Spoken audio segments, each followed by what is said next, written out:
Všetci chcú vedieť, kam vraziť prachy, aby sa z nich stal ďalší boháč. Zlato, ropa, bitcoin.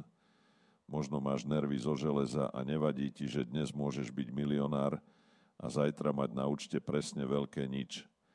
A teraz pozor, lebo toto ti investiční guruovia nepovedia. Najlepšia investícia na svete si ty. Tvoje schopnosti, tvoje vedomosti, tvoje skúsenosti. Nikto ti ich neukradne, nespadnú na nulu a nezhoria v bankovej kríze. Prečo je to tak?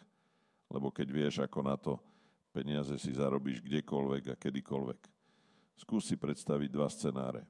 Poprvé, máš na účte 100 000 eur. Super, ale ak príde kríza, všetko sa znehodnotí a ty môžeš o všetko prísť.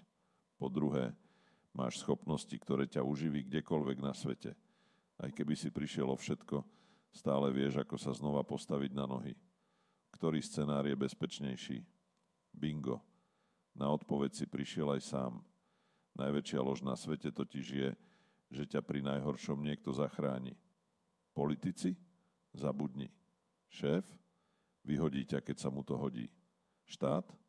Ak ťa nenechá v štichu dnes, zajtra určite. Jediná osoba, ktorá ťa môže skutočne zabezpečiť, je tá, ktorú vidíš v zrkadle. Takže začni vylepšovať svoje schopnosti a urob zo seba chodiacu investičnú bombu. Pretože zlato, ropa aj bitcoin môžu padnúť. Ale keď raz vieš, ako zarobiť, si nepriestrelný. Explosion